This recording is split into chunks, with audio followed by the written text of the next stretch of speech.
The views or opinions expressed on Ann Arbor Inclusive do not necessarily reflect the views or opinions of the City of Ann Arbor and the Commission on Disability Issues.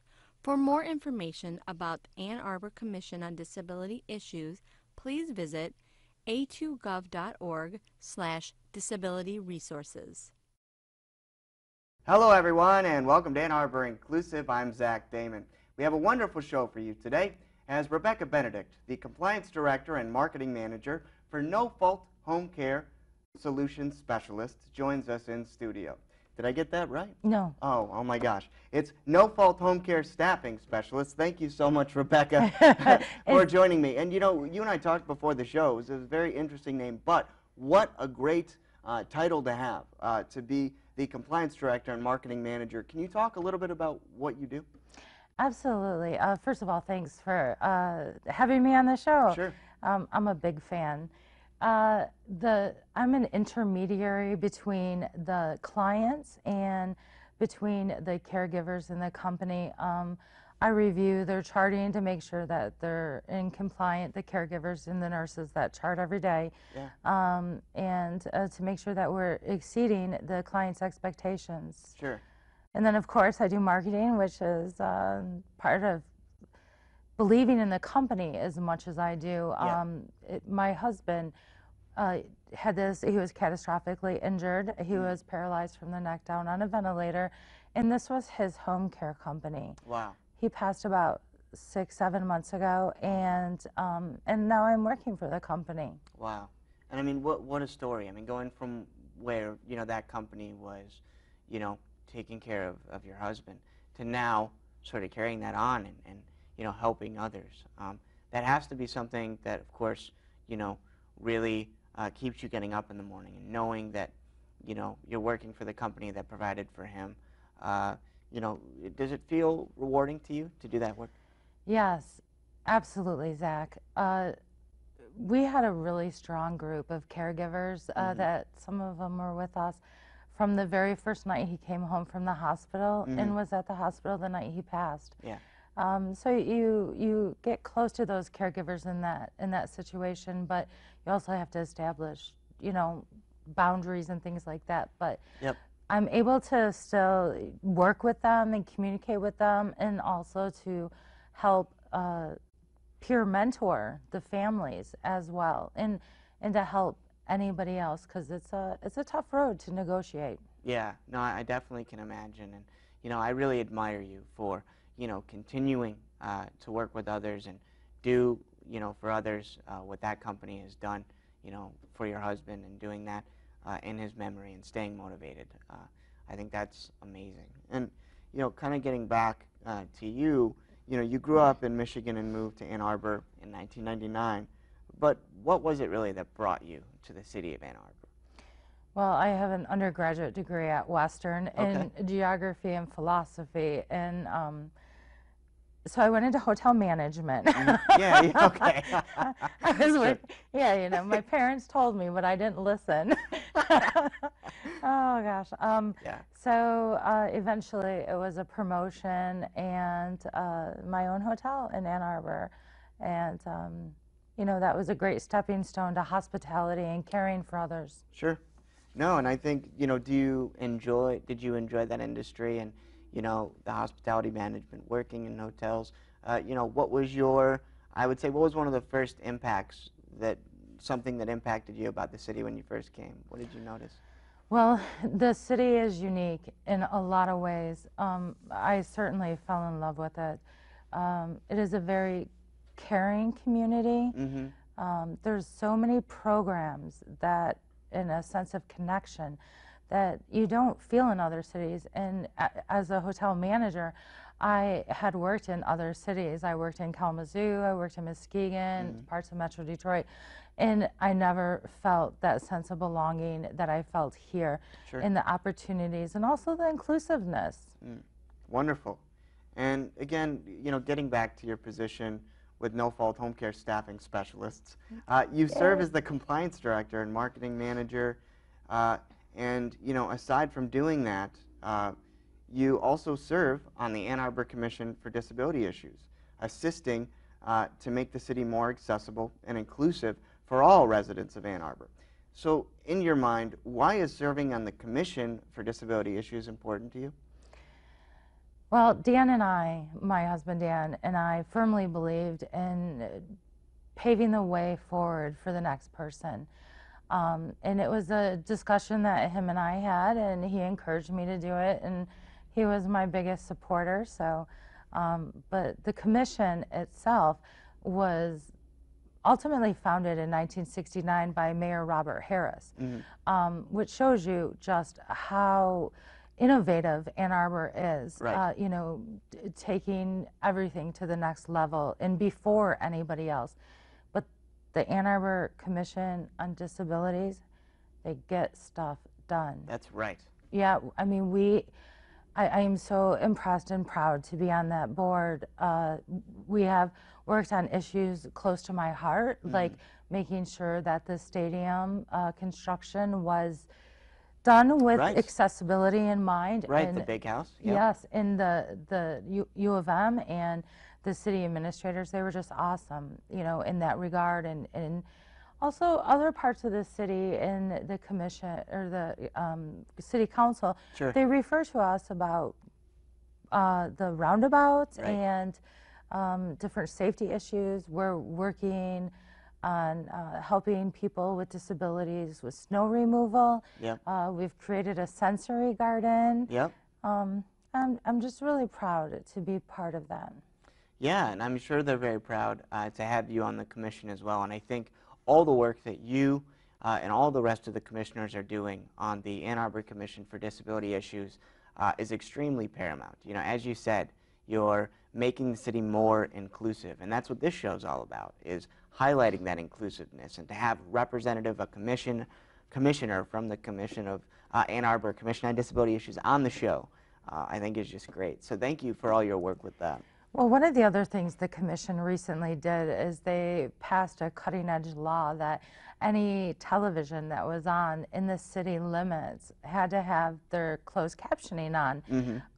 And there's only one other city, I believe, that's doing this right now, and that's Seattle. Yeah. There was a little bit of pushback, but ultimately, again, it's about being inclusive. Right, right, about being inclusive. I mean, I completely agree with you. So this ordinance, just for those that want a little bit more on it, so how does that work? So then say there's a game playing or a television show playing at a local establishment. Yes. If somebody comes in and they are not able to understand what's going on, all they have to do is ask this establishment to turn on the closed caption, and they turn it on. Or Correct. there we Yeah, go. absolutely. My goodness. And of course, because this is an ordinance, they have to oblige and turn it on. Right. Yeah, I think it makes people with disabilities more comfortable in asking. I think it kind of opens that door, and I think that it also changes maybe the establishment's you know, frame of mind, in knowing that not all your clients are going to be able to come in and see and hear and so, yep. No, and I mean, I think that's great that, you know, you and the commission had worked towards that, and the closed captioning ordinance, I think that's huge. Do you think other, you know, cities will follow in doing that? I do. I certainly hope so, but again, this is an example of how Ann Arbor, you know, look at the formation of the Center for Independent Living, you know, one of the first ones in the country and still going strong this many years later, and they report directly to the Commission on Disabilities monthly, and they certainly have their website and a lot of stuff going on over there. Wonderful. Well, again, thank you for all the work and all the great work the Ann Arbor Commission on Disability Issues is doing. You were married. You know, you talked a lot about your husband Dan, and you know, we talked before the show, and you had mentioned how, you know, you were married for over 10 years, and you know, of course, he had a disability, but both of you, you know, as a married couple, you lived an active life. I mean, you know, you went to sporting events with him, you went to events around the city, you know, you guys got out. I mean, you had, you know, a very active life, still went grocery shopping. I'm really curious, Rebecca, what advice do you have for those couples that have a husband and wife with a disability and find it sometimes difficult to keep that going? My advice to them would be, don't take no for an answer until you're comfortable with taking no for an answer. I certainly had to advocate a lot for my husband, and he did for himself as well. It's really easy for people to overlook people with disabilities, and you have to push a little bit more. Right. So don't take no for an answer. I like that. I mean, Don't take no you for an know, answer. it had to be, you know, having a relationship is, you know, a huge compromise, right? And I think when, you know, you love each other, you know, love has no disability, right? That you guys worked through that and you get through that, and I think it says a lot about you. Yeah, Dan and I were together for 18 years, and we took the long trek in getting married. I don't know, all this stuff happened. But he truly was my best friend, and yeah, absolutely, we had difficulties, but we did not let his disability stop us. We wanted to continue to have fun.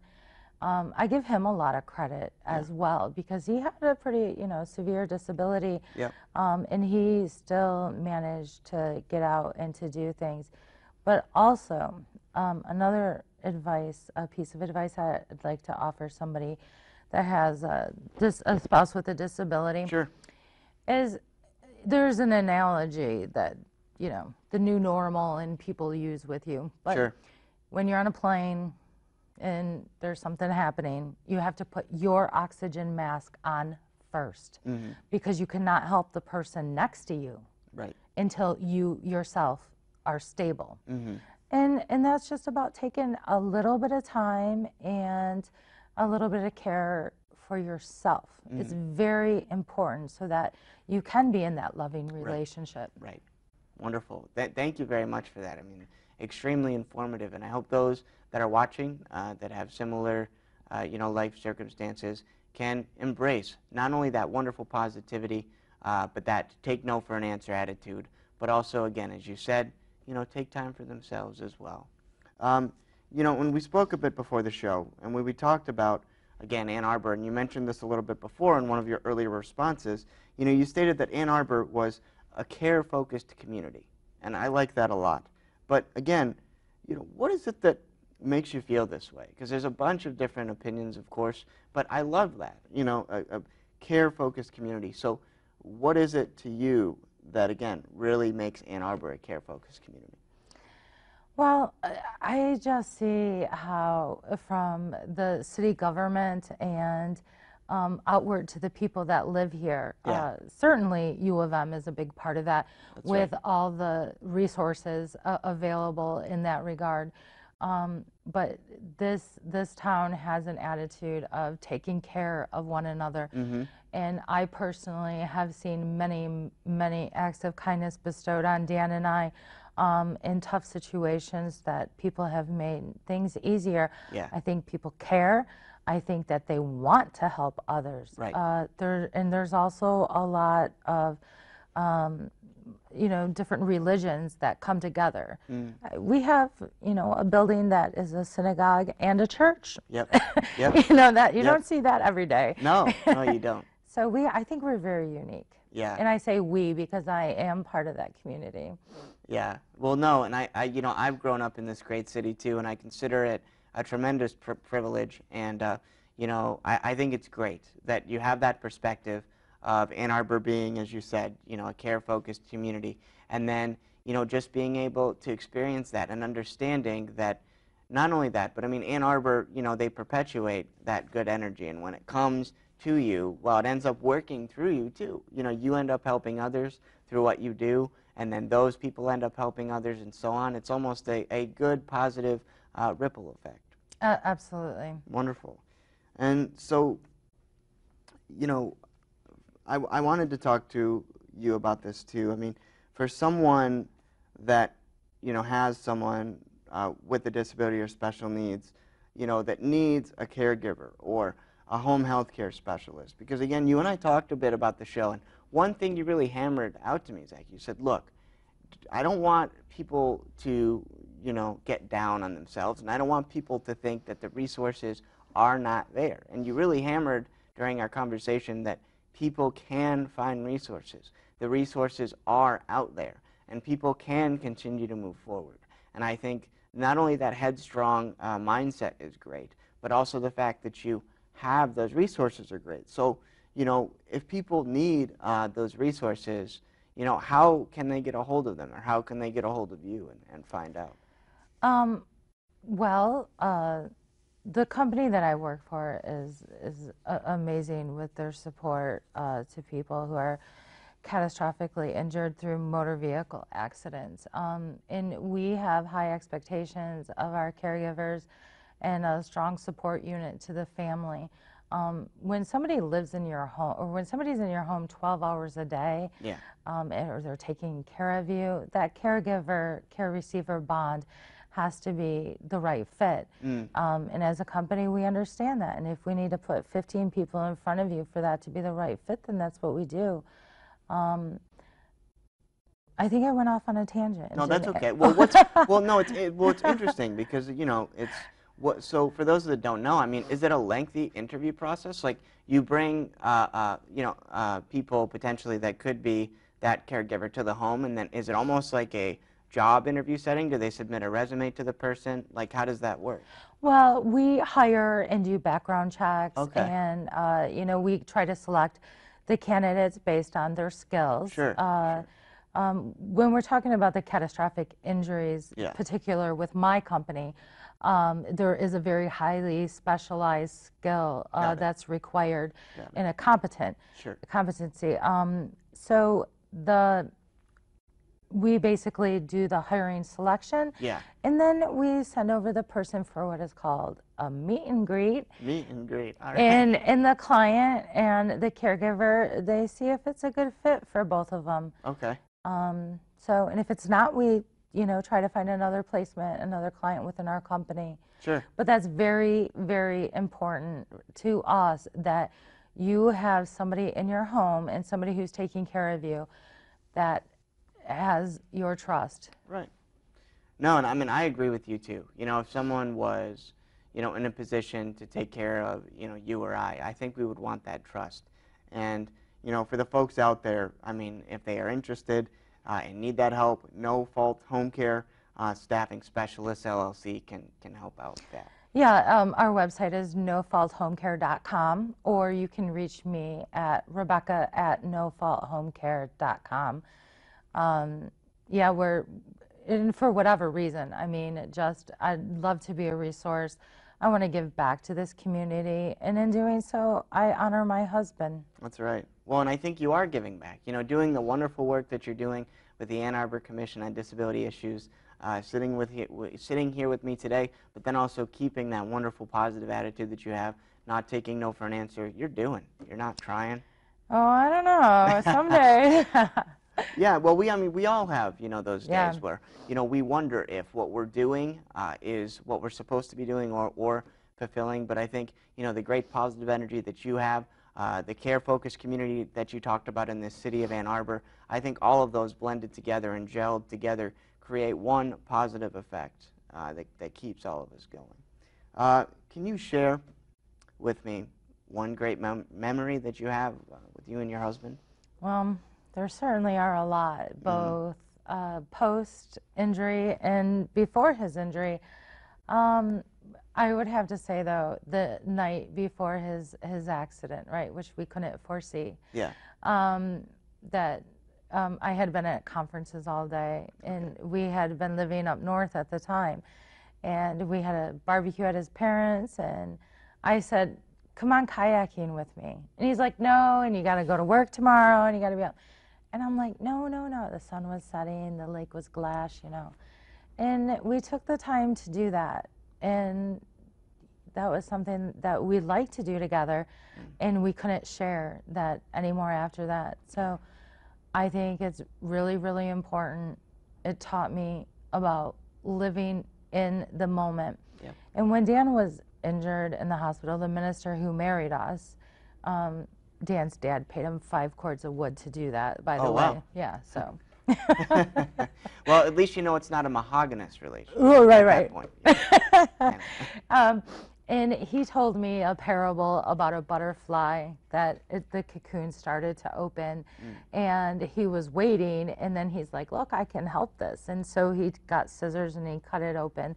Wow. And the butterfly didn't make it because it wasn't its time. Okay. It wasn't its time to come out of its cocoon. Yeah. There was things that it needed to do, like the blood flow had to go to the wings. Yeah. And, and when you have a disability or when you're living with somebody with a disability, there's a lot of worries, and you're always thinking of what to do next. And my story and the parable are just to remind you, try to stay in the moment. Try to just enjoy the very moment that you're in. I love that. I love that. Live in the now. Yes. Soak it up. Soak up the moment. It's hard to do. No, it is hard to do. I mean, I find myself, especially with the monotony of, just adulthood and adult life. Adulting. Well, yeah, adulting. It is. It's tough, isn't it? I mean, being in the Yes. wonderful college and university town that we are, I got to tell you, I mean, it's tough to, still at times, be an adult and adulting. And I think once you're in that grind of the adulting you do, sometimes we don't always have that philosophy of being in the moment and just loving it and being grateful. And I hope that everyone watching and everyone in the city can understand that, hey, let's be in the moment. And that's why I love all the great activities that the city has, because the Ann Arbor Summer Festival, the Ann Arbor Art Fair. You're going to that art event coming up. What was that again? The Art Walk. That's right, the Art Walk coming to Ann Arbor, so you'll be at that coming up. Yes. And so, I think Ann Arbor offers people, resources to be able to do that. The free concerts. That's right. At Hill Auditorium, which Dan and I used to go to, both before his injury and afterward. And certainly afterward, it took a lot more to get him ready. He couldn't breathe on his own, so the ventilator and the equipment and Sure. But we did it anyway. Yeah. You have to, in that situation, you can't be spontaneous. Yep. Yeah. But you have to plan things and you have to make it happen. And I think it's awesome that you guys did and lived in the moment. And on that too, I mean, your husband was when you and I talked, you said your husband was a firm believer and took to heart the quote that it's not how hard you fall, but it's how many times you get back up. Yeah, it's actually a quote from Winston Churchill, and I'm sorry to correct you, but I think it's how many times you fall down. Oh, how many times you fall down. I mean, if you Right. fall hard, I mean, that's just as bad, right? Sure. Well, yeah. Sometimes you do. Right. Yeah, and, he always said that even, way before the accident, and he lived it afterwards. It's difficult to go out into society being different, let alone having a major disability. It would have been really easy for him to stay at home and not do that, but he ended up going out into the community and making wonderful, relationships with the people from Kroger on the west side to Wow. Mary's Chicken. I mean, just everywhere he lived. And I try to adopt that same philosophy because his passing was pretty difficult on me. And it reminds me that, okay, I have to keep getting up too. Yeah, and I think the fact that, again, that you carry on that and that you do, that you get up and you move forward, I think that says a lot about you. I think it says a lot about, the people you surround yourself with. And of course, the fact that you've chosen to stay in the great city of Ann Arbor, be on, again, the commission, the Ann Arbor Commission on Disability Issues, and do all the other work that you're doing, I think is amazing. And, I really admire you, Rebecca. Oh, thanks, Zach. You're welcome. And Wow. I just want to thank you so much for being on the show today. Yeah, I enjoyed it. And if anybody wanted to reach me, Rebecca at NoFault Home Care, which is easier, .com, I would be willing to talk or to meet with anybody and just help them find resources, as I'm sure you will in all the stuff that you do as well, Zach. I'm not going to take all the credit here. You're pretty amazing yourself. Oh, well, I thank you for the compliment very much. And folks, that's all the time we have for today. I'd like to once again thank Rebecca for joining me and hope that you enjoyed the program. As always, please be sure to tune into Ann Arbor Inclusive next month. And as always, Stay awesome, Ann Arbor.